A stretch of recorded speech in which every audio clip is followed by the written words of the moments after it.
Fala pessoal, tudo bem com vocês? Hoje a gente vai começar no capítulo 12, que se chama Amai vossos inimigos.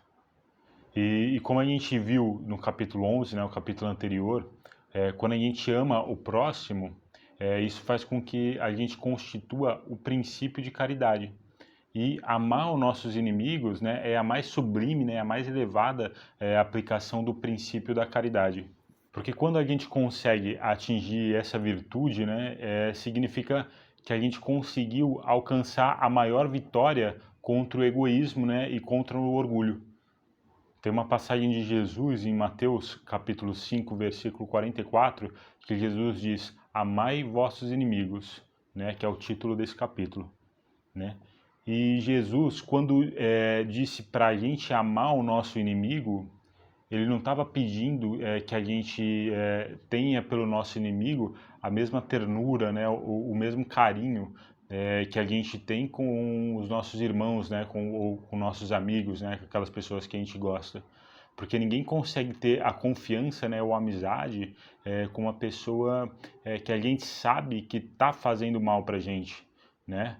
Então, ninguém consegue sentir prazer, né, estando ao lado de um inimigo, né? Da mesma forma do que a gente estaria ao lado de um amigo, né? Então, a gente não conseguiria sentir o mesmo prazer. Só que todo pensamento, ele repulsa ou ele assimila um fluido, né?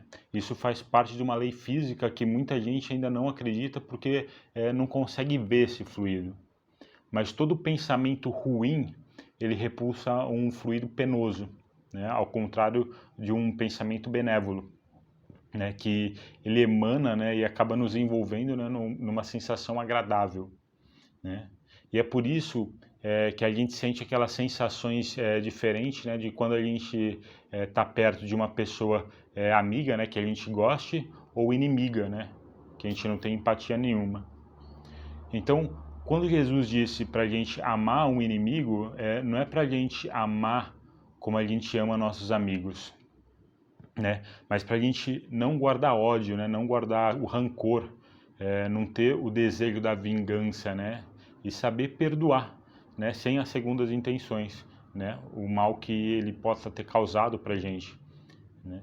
E Jesus, ele quer que a gente deseje o bem para o nosso inimigo e oferecer a mão, né, quando ele precisar de ajuda, né, precisar de alguma coisa, né? Não que a gente precise amar ele, evitar todo o mal que a gente possa causar para ele, né, tanto em palavras e como em atos também, né?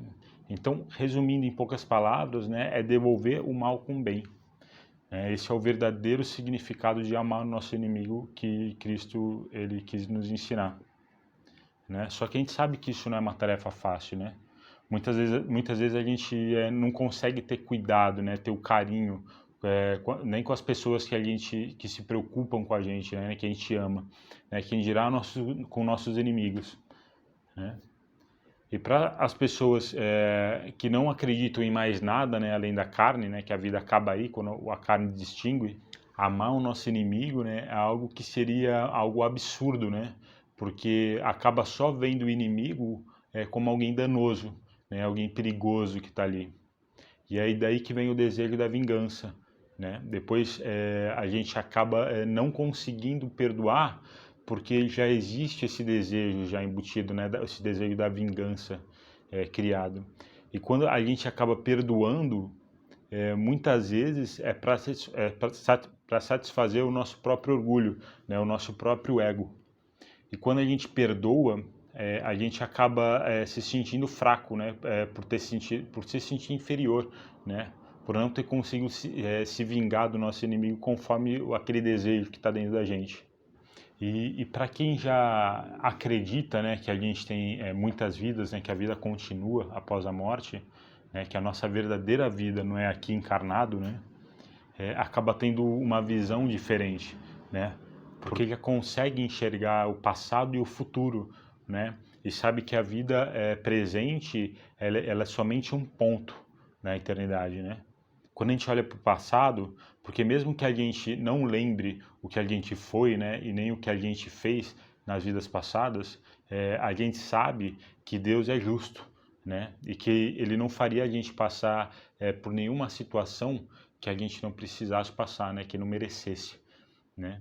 E olhando para o futuro, a gente sabe que se a gente não conseguir perdoar esse inimigo, né? Nossos inimigos dessa vida, agora a gente vai precisar de uma próxima vida para tentar mudar isso, né? Fazer nossos inimigos nascer, talvez até na mesma família, para a gente criar um sentimento de empatia por ele, né? E ele por nós também, né?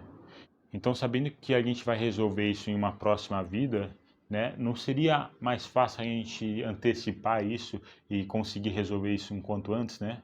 Porque vai ser menos um problema para a gente tratar numa próxima encarnação.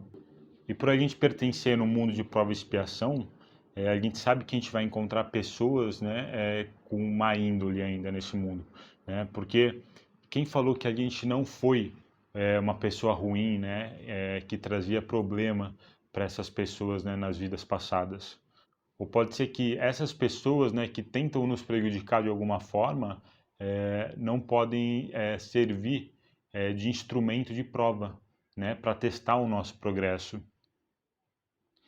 Então, já que a gente não pode se queixar das provas que a gente escolhe, né, antes da encarnação, a gente também não deve nos queixar dos instrumentos que nos ajudam a pôr em prova esse conhecimento que a gente foi adquirido.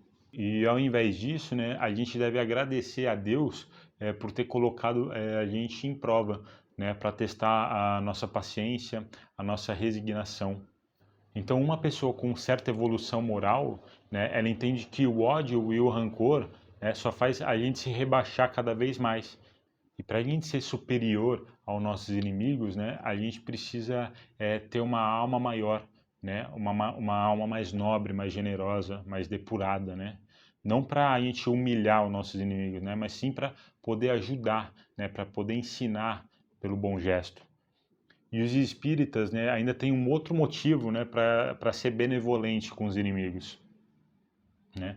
A gente sabe que a maldade é algo temporário no homem, né, que é somente uma imperfeição temporária, momentânea, né?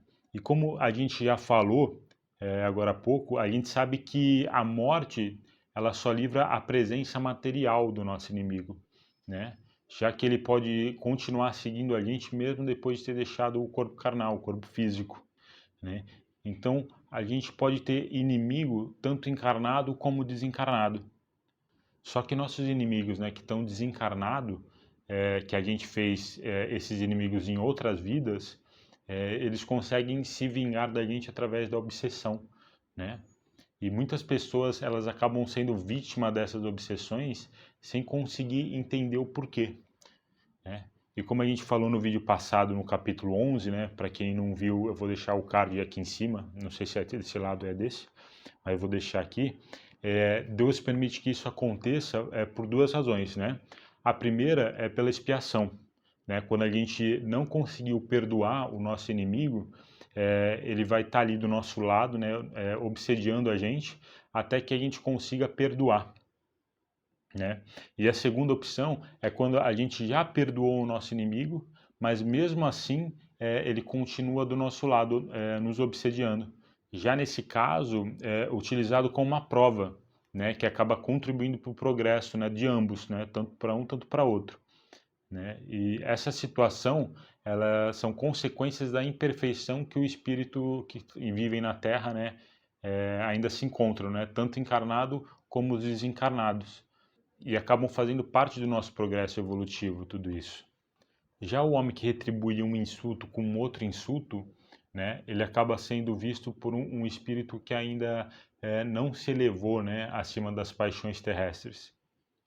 Moisés escreveu a lei que diz olho por olho e dente por dente, né, porque a humanidade daquela época ela precisava ser controlada ainda através do medo, né, porque sabiam que se fizesse algo ruim, eles pagariam com a mesma moeda.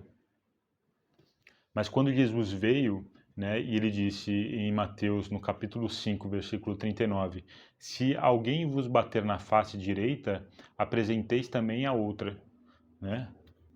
Para o orgulhoso, essa passagem ela é vista como uma fala de uma pessoa covarde, né? Só que o orgulhoso ele não consegue compreender, né, que existe mais coragem em suportar um insulto, né, do que se vingar, né? Porque a visão do orgulho, a visão do orgulhoso, né, ainda é muito limitada, né? Ele ainda não consegue olhar para o futuro, ele não consegue enxergar ainda para frente.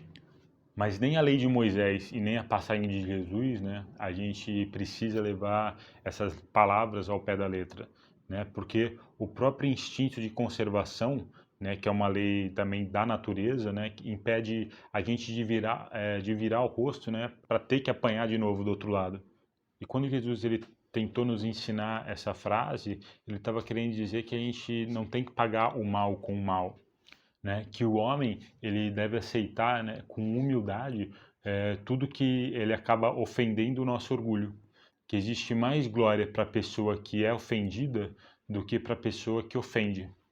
Para quem suporta uma injustiça do que para quem comete uma injustiça, né? E para quem é enganado do que para quem engana o outro, né? Tem até uma frase do Chico Xavier que ele diz assim: fico triste quando alguém me ofende, mas com certeza eu ficaria mais triste se eu fosse o ofensor, né? Então, em poucas palavras, né, o Chico Xavier ele conseguiu resumir praticamente esse capítulo todo. Então, quanto mais a gente olhar para o futuro, né, e elevar o nosso pensamento para além da vida, né, dessa vida material, a gente acaba encontrando menos perturbação, né, na vida terrena e até acaba sendo menos afetado pelos problemas do mundo físico.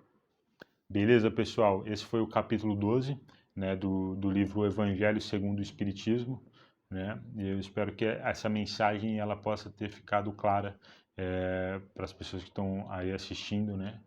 E, e agradeço a presença de todos aqui que chegaram até o final do vídeo. Beleza? Vejo vocês então no próximo capítulo. Valeu, pessoal!